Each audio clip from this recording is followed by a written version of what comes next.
얻으라라는 제목으로 말씀을 나누도록 하겠습니다. 소설가 김영하 씨는 여행의 이유에서 중국 여행길에서 겪은 일을 소개하고 있습니다. 그는 2005년 이제 중국 상하이에 가서 새로운 작품을 집필하려고 여행을 떠났다가 상하이 공항에서 입국도 하지 못하고 추방을 당하였습니다. 그가 이전에 썼던 소설 빛의 제국이 난파 관점 이야기를 다루었는데 중국에서는 이념적인 문제 때문에 번역 출간이 금지가 되었습니다. 이것을 문제 삼아서 중국 공안이 입국을 거부한 것이었습니다. 그래서 김영하 씨는 중국 땅을 밟아보지도 못하고 곧바로 공항에서 한국행 비행기 티켓을 타서 인천공항으로 돌아왔습니다. 이런 황당한 여행 경험 때문에 여행의 이유에 대해서 책을 쓰게 되었다고 말하고 있습니다. 사람들은 여행을 계획하면서 세운 이유와 목적을 이루기 위해서 여행을 떠납니다. 그러나 김영하 씨가 경험한 것처럼 여행은 전혀 예상하지 못한 일들을 만나곤 하는 것을 보게 됩니다. 동방 견문록을 쓴 마르코 폴로는 중국어가 무역을 해서 큰 돈을 벌겠다고 중국을 떠났지만은 이 여행길에서 세상은 내가 생각한 것과는 전혀 다르구나 사실을 새롭게 깨닫게 되었다고 말하고 있습니다. 이렇게 여행은 우리가 전혀 기대하지 않았던 사건을 만나게 해서 우리의 시야를 넓혀주고 또 우리 인생을 깊이 돌아보게 해줍니다. 그러나 오래전에 여행은 사람들이 그렇게 좋아하는 것이 아니었다고 합니다. 여행이라는 영어 단어 트래블은 불어 단어인 트래베이에서 왔는데 노동과 수고 그리고 고통이라는 뜻이 담겨 있습니다. 지금은 교통수단 또 통신수단 숙박시설이 잘 되어 있어서 아주 편리하게 여행을 다녀올 수 있지만은 과거에는 그렇지를 못하였습니다. 직접 발로 걷거나 아니면 오랫동안 배를 타고 가고 또 말을 타고 가는 번거로움이 있었습니다. 그래서 여행은 사람들에게 행복을 주는 것이 아니라 아주 힘든 노동과 같은 것이었습니다. 그래서 우리말도 살펴보게 되면 여행에 대해서 부정적인 말들이 남아 있습니다. 집 나가면 고생이다 이런 말이 있고요. 또 역막살이 끼웠다라는 뜻도 있습니다. 그러나 지금은 여행을 긍정적으로 바라보고 있습니다. 왜냐하면 여행을 떠나게 되면 인생을 간주하게 되고 또 자신의 모습을 성찰할 수 있는 기회를 만나게 되기 때문이죠. 그래서 일부러 사람들은 먼 여행을 떠나기도 합니다. 여러분 철로역정도 순례자의 여행 이야기이죠. 철로역정의 주인공 크리스찬은 이제 길을 떠나서 여러 가지 일을 겪게 됩니다. 이 많은 여행의 경험을 통해서 순례자 크리스찬은 새로운 아주 좋은 그리스도인으로 새롭게 거듭나게 됩니다. 크리스찬이 좋은 그리스도인으로 거듭나게 된 것은 홀로 절로 된 것이 아니었습니다. 무엇보다 여행길에서 좋은 믿음의 사람들을 만났기 때문입니다. 특별히 철로 역정은 크리스찬이 잠시 머물렀던 아름다운 집을 소개하고 있습니다. 이 아름다운 집은 성도들의 모이는 교회를 상징하고 있는데 크리스찬은 이 아름다운 집에서 쉼을 누리고 또 좋은 성도들과 교제를 나눴기 때문에 그의 순례의 길을 잘 마칠 수가 있었습니다. 여러분 우리 여행 중에 누구를 만나느냐가 굉장히 중요합니다. 우리를 도와주는 사람을 만나게 되면은 아주 편하게 여행을 할 수 있지만은 힘들게 하는 사람을 만나게 되면은 여행길에서 어려움과 고통을 당할 수밖에 없습니다. 특히 크리스천들이 순례자의 길을 걸어가려면 성도들의 모임인 교회를 잘 만나야 됩니다. 좋은 교회에서 성도들과 아름다운 교제를 통하여서 몸과 마음이 쉼을 누려야 그가 걸어가고 있는 순례자의 길을 잘 마칠 수 있기 때문입니다.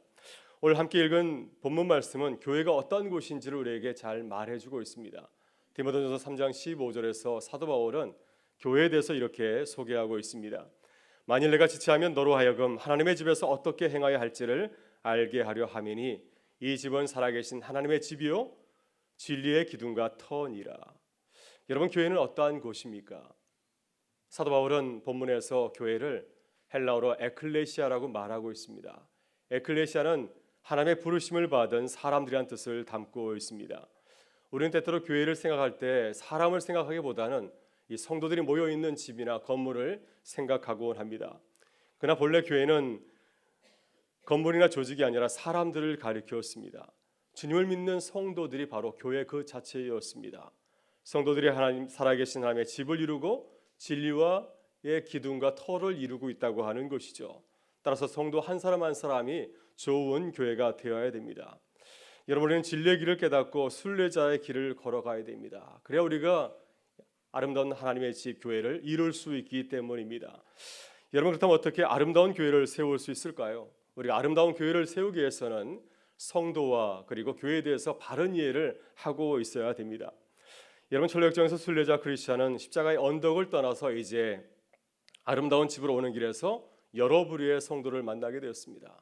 순례자의 길에서 이탈한 성도들의 모습을 통하여서 바른 성도의 모습, 순례자의 모습을 깨닫게 되었고요. 또 교회를 상징하는 아름다운 집에서 좋은 성도들 만나서 아름다운 성도의 교제를 나누게 되었습니다. 이렇게 성도의 모습과 교회의 모습을 통하여서 우리가 지향해야 되는 좋은 교회와 그리고 좋은 성도의 모습을 우리가 생각해 볼 수가 있습니다. 그래서 오늘 철로역정의 말씀을 통하여서 우리가 어떠한 성도가 되어야 되는지 또 어떤 교회를 이루어야 되는지를 함께 나눌 수 있기를 바랍니다.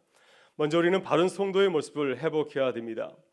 철로역정에서 크리스찬은 십자가의 언덕에서 구원의 감격을 누리고 이제 언덕길을 내려가다가 세 부류의 사람을 만나게 되었습니다. 이들은 모두 크리스찬과 같이 십자가의 언덕에서 구원의 감격을 누린 사람들이었습니다. 그래서 그들은 크리스찬보다 먼저 구원의 원칙을 경험한 성도들이었습니다.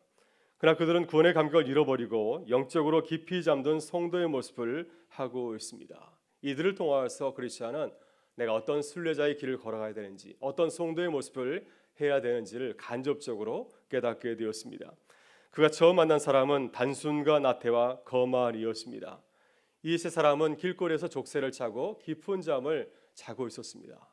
그래서 크리스찬이 그에게 가서 그들에게 가서 잠을 깨웠습니다. 이보시오, 당신들 지금 배 돛대 위에서 자는 것과 같소. 지금 아래는 깊은 바다가 있습니다. 빨리 일어나시오. 제가 족쇄를 풀어드리겠습니다. 지금 우는 사자와 같이 사방을 헤매는 그 자가 찾아오게 된다면 당신들을 그 날카로운 이빨로 물어뜯을 것이요. 그러나 이들은 크리스찬을 귀찮게 생각하고 퉁명스럽게 말하였습니다. 위험하긴 뭐가 위험하다는 것이요. 헛된 소리 하지 말고 저리 가시오. 우리는 계속해서 깊은 잠을 잘 테요. 여러분, 이들은 어떤 성도들을 말하고 있습니까? 이들은 영적인 잠을 자고 있는 성도를 말하고 있습니다. 이들이 잠을 자는 것은 영적으로 무관심하고 세속적이고 또 교만하기 때문이었습니다. 영적으로 무감각하기 때문에 깊은 잠을 자고 있는 것을 깨닫지 못한 것이었습니다. 여러분이 항상 근신하고 깨어 있어야 됩니다. 그리고 잠을 자고 있는 성도들을 깨우는 사명이 또한 우리에게 있는 줄 믿습니다. 두 번째로 만난 사람은 허례와 위선이었습니다. 크리스찬은 순례길을 가다가 담을 뛰어넘어서 좁은 길로 넘어오는 두 사람을 보았습니다. 그래서 크리스찬이 그들에게 가서 말하였습니다. 이보시오, 주님은 좁은 문으로 돌아오고 하지 않았어. 좁은 문으로 들어오지 않는 사람은 강도로 하였는데 왜 당신들은 이런 일을 저질렀어? 그랬더니 그들이 크리스찬에게 말하였습니다. 우리는 먼 마을에 살기 때문에 좁은 문까지 가려고 하면은 많은 시간이 걸린답니다. 그러니 그럴 필요가 어디 있겠어? 이렇게 담을 넘든 말든 지금 당신과 함께 순례길을 가고 있지 않습니까? 어떻게 하든지 천국만 가면 되는 것이 아니겠습니까? 여러분, 이러한 성도들은 어떠한 사람을 말하고 있겠습니까? 이들은 형식주의자나 경건주의자를 말하고 있습니다. 형식적인 의식이나 종교적인 윤리나 도덕을 중요하게 생각하고 이러한 의식을 통해서 얼마든지 구원에 이를 수 있다고 생각하는 사람들입니다. 그러나 주님은 신령과 진정으로 주님을 예배하고 따르지 아니하면 불법을 행하는 자라고 말씀하였습니다. 따라서 우리는 십자가를 자랑하지 아니하고 우리의 의와 행위를 자랑하고 살아가고 있는지를 늘 우리의 모습을 살펴보아야 됩니다. 세 번째로 만난 사람은 겁쟁이와 불신이었습니다. 크리스찬이 허례와 이성과 대화를 하면서 가다가 고난이라고 불리는 산을 만나게 되었습니다. 고난이란 불리는 산 앞에는 세 갈래의 길이 있었습니다. 산 중앙으로 올라가는 좁고 가파른 길이 있었고, 그리고 이 고난이라 불리는 산 옆에는 좌로 우로 내려가는 쉬운 길이 있었습니다. 이 길은 소돔과 애굽으로 내려가는 사망의 길이었습니다. 허례와 이성은 소돔과 애굽으로 내려간 쉬운 길을 택하였지만은 크리스찬은 고난산에 올라가는 중앙에 있는 길, 아주 좁고 가파른 길을 선택을 하였습니다. 그는 처음에는 달려서 올라갔지만은 점점 산이 가파라지자 걸어서 올라가게 되었고, 마지막에는 도저히 걸어서 올라갈 수 없어서 무릎을 기어서 그 산을 올라가게 되었습니다. 이렇게 순례길에는 고난이 있습니다. 크리스찬이 무릎으로 기어서 올라갈 정도로 굉장히 가파른, 우리가 도저히 감당할 수 없는 어려운 시련을 만나게 된다고 하는 것이죠. 그러나 성도는 세상의 쉬운 길을 택하지 아니하고 믿음으로 곧은 길을 선택하고 기도하면서 나아가야 됩니다. 그래야 고난을 통하여서 주님께서 우리에게 주시는 놀라운 은혜를 경험할 수 있기 때문입니다.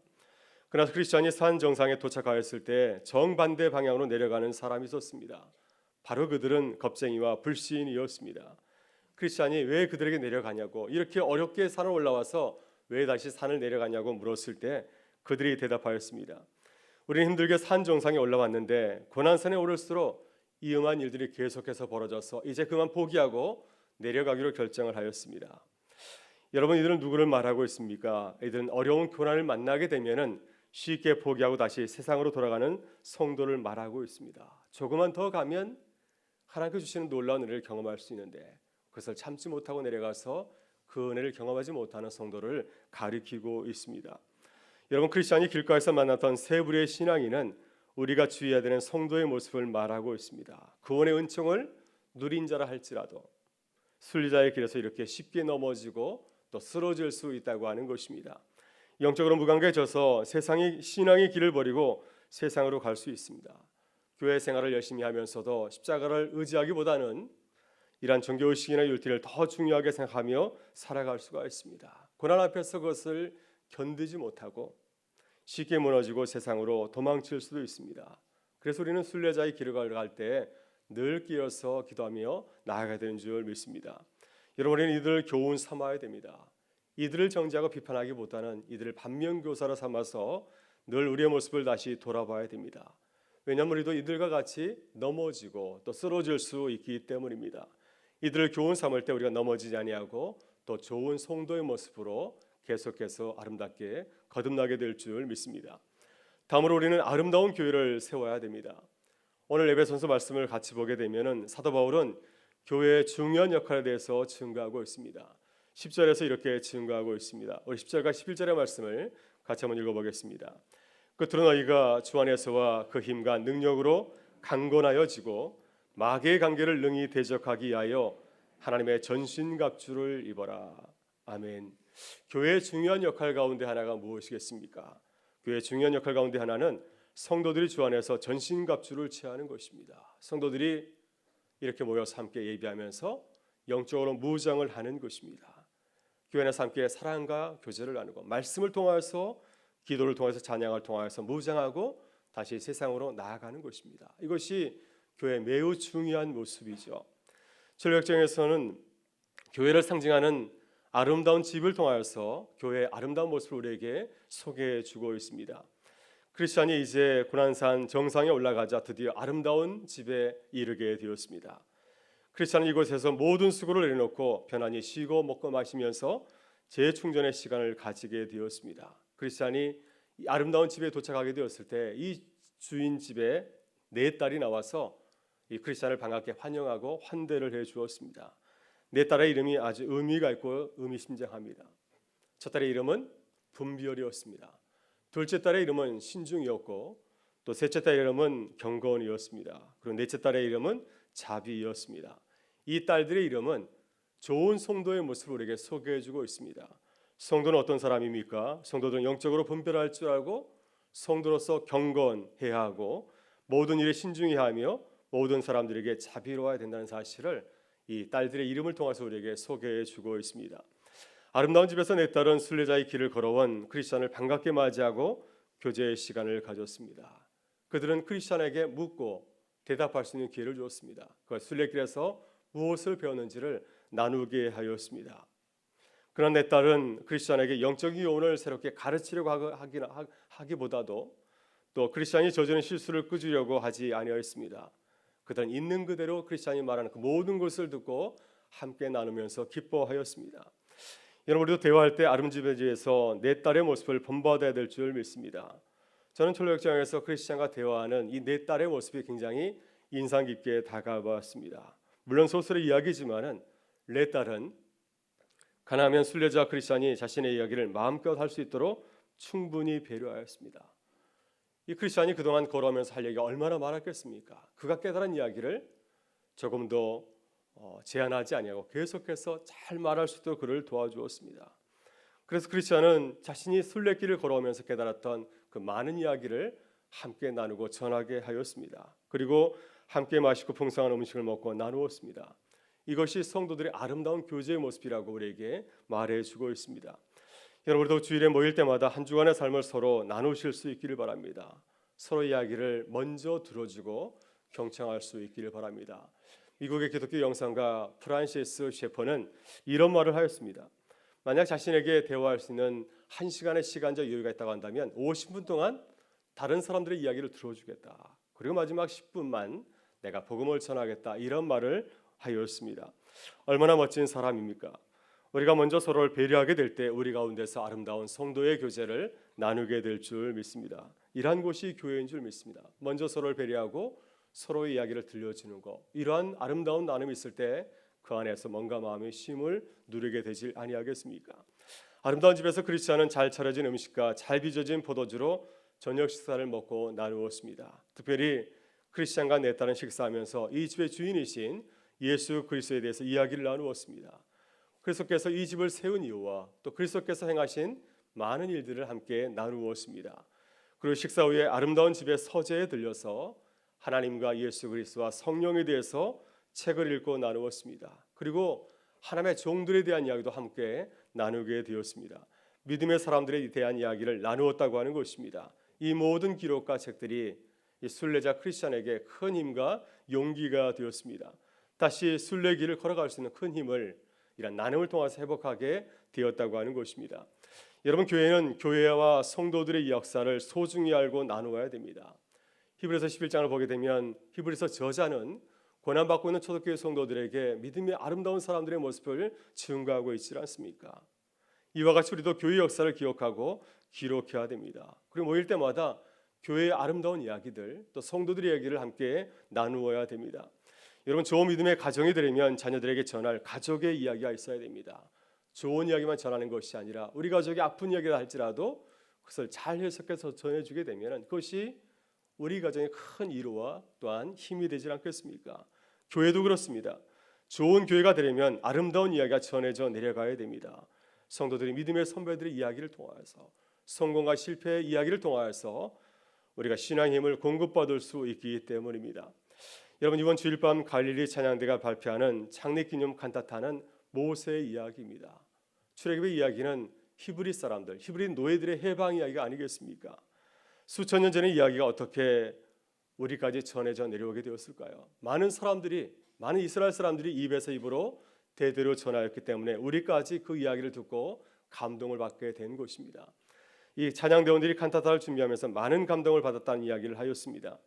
역사를 이렇게 읽고 전할 때 우리에게 큰 감동이 있습니다. 여러분, 우리들도 교회로 모일 때마다 아름다운 교회 이야기를 함께 나눌 수 있기를 바라고요. 또 구역교회로 모일 때에도 함께 구역 식구들의 이야기를 함께 나누고 전할 수 있기를 바랍니다. 그리고 서로를 격려하고 칭찬하고 축복하실 수 있기를 바랍니다. 이렇게 할 때 우리가 좋은 교회를 세워나가게 될 줄 믿습니다. 크리스찬은 아름다운 집에서 식사 교제를 하고 서재에서 그리스도와 믿음의 선배들의 역사를 돌아보았습니다. 그리고 몸과 마음이 쉼을 얻고 이제 새롭게 순례자의 길을 갈 수 있는 이러한 영적인 힘을 공급받게 되었습니다. 이제 크리스찬은 아름다운 집을 떠나기 전에 마지막으로 무기고를 들리게 되었습니다. 이곳에서 아름다운 집 사람들은 크리스찬이 어떠한 공격을 당하더라도 잘 방어할 수 있도록 머리에서 발끝까지 완전 무장을 할 수 있도록 그를 전신갑주를 이렇게 하도록 도와주었습니다. 여러분, 가평에 있는 필그림 하우스를 가게 되면은 아름다운 집이 서 있습니다. 이 아름다운 집에 들어가게 되면은 차도 마실 수가 있고 또 좋은 소파에 앉아서 대화를 나눌 수도 있습니다. 또 그리고 많은 신앙 서적이 구비되어 있는 서재도 있습니다. 그리고 이제 마지막으로 이 아름다운 집을 나가는 문 쪽으로 가게 되면 거기에는 무기고가 있습니다. 그래서 아주 멋진 완전무장의 전신갑주가 진열되어 있는 것을 보게 됩니다. 여러분, 아름다운 집에 무기고와 전신갑주가 구비했다는 사실은 무엇을 말하고 있습니까? 교회는 영적 전투를 준비하는 곳이라고 하는 것이죠. 영적인 전쟁을 앞두고 완전 무장을 하는 것, 바로 이것이 교회라고 하는 것입니다. 우리의 가정과 일터에서 그리고 우리의 마음에서 일어나는 불같은 전투를 앞두고 이를 준비하는 곳이 바로 교회라고 하는 것입니다. 에베소 6장 12절을 보게 되면 우리의 싸움의 대상을 말하고 있습니다. 우리는 어떤 사람들과 싸우고 있습니까? 이 세상의 통치자들과 권세들과 이 어둠의 세상 주관자들과 하늘의 악한 영들과 더불어서 매일 영적인 전쟁을 벌이고 있습니다. 우리를 넘어뜨리려고 우리와 싸우는 대상은 우리 힘으로 도저히 감당할 수 없는 엄청나게 강력한 상대들입니다. 이들을 도저히 우리가 맨몸으로 힘을 이길 수 없기 때문에 교회에 나서 함께 예배하며 찬양하며 기도하면서 영적인 무장을 하는 것이 아니겠습니까? 따라서 순례의 길에서 교회가 얼마나 중요한지 모릅니다. 교회에 와서 전신갑주로 완전 무장을 잘해야 우리의 순례길에서 우리가 넘어지지 아니하고 승리를 거둘 수 있기 때문입니다. 그래서 우리는 함께 모일 때마다 나 혼자만 승리하는 것이 아니라 함께 이 순례자의 길을 가는 우리 모든 교우들이 각자의 삶의 자리에서 승리할 수 있도록 영적 무장을 잘 할 수 있도록 도와야 되는 사명이 우리 가운데 있는 줄 믿습니다. 여러분, 전례역정에서 아름다운 집은 교회의 이상적인 모습을 우리에게 소개해 주고 있습니다. 교회는 어떤 곳입니까? 교회는 순례자의 길을 걸어가는 성도들의 공동체입니다. 따라서 교회는 순례자의 길을 걸어갈 수 있도록 지원하고 도와줘야 됩니다. 순례자들이 교회에 찾아와서 영혼의 쉼을 누리게 해주어야 됩니다. 그래서 순례자가 하나님의 말씀을 통해서 은혜 받고 성도들의 교제를 통해서 사랑과 격려를 받아야 됩니다. 그래야 새롭게 일어설 수 있기 때문이죠. 그리고 말씀과 기도와 찬양으로 영적 무장을 해서 순례자가 세상을 살아갈 수 있는 힘과 용기를 더하여 될 줄 믿습니다. 이것이 교회입니다. 교회는 이러한 곳이 되어야 될 줄 믿습니다. 우리 교회가 이러한 교회가 될 수 있기를 주의 이름으로 축원합니다. 러시아 정교회 기획을 이끈 알렉산더 슈메만 사제는 프랑스 파리에서 약혼자와 여행을 하면서 영적인 경험을 했다고 고백을 하고 있습니다. 어느 역에선가 늙고 추한 여인이 구색은 복장을 하면서 지하철에 올라타게 되었습니다. 그는 두리번거리면서 자리를 찾고 있었는데 그때 이 추한 노파를 바라보면서 슈메만이 자신의 약혼자에게 러시아 말로 이렇게 얘기하였습니다. 참으로 흉측하고 불쾌한 노인네구만. 그러면서 흉을 보면서 얘기를 하였습니다. 몇 정강이 지나고 이 노파가 추름을 향해서 일어섰습니다. 그리고 두 사람을 가리키면서 정확하게 러시아 말로 이렇게 얘기하였습니다. 나도 젊었을 때는 이렇게 추하지 않았다고. 이 노파를 통하여서 이 슈메만 사제는 큰 충격을 받았습니다. 영적인 경험을 하게 되었습니다. 그래서 그 이후에는 사람을 차별하지 아니하고 사랑하고 섬기는 사제로 살아갔다고 고백을 하고 있습니다. 여러분, 좋은 성도와 교회 모델은 멀리 있지 않습니다. 좋은 순례자의 모델도 멀리 있지 않습니다. 우리의 믿음의 눈을 열고 보게 되면 좋은 교회는 바로 우리 안에 있는 줄 믿습니다. 주님, 우리를 통하여서 좋은 성도와 교회를 세우기를 원합니다. 크리스찬이 순례의 길에서 좋은 교회와 또 좋은 교회의 모습을 배우고 깨달은 것처럼 우리도 우리 안에서 아름다운 교회를 세워가는 순례자들 되시기를 주의 이름으로 축원합니다. 오늘도 우리의 순례길에서 좋은 성도로 거듭나며 또 좋은 교회를 세워가는 우리 모두가 되실 수 있기를 주의 이름으로 축원합니다. 우리 다 같이 함께 일어나셔서 찬양하며 나가겠습니다.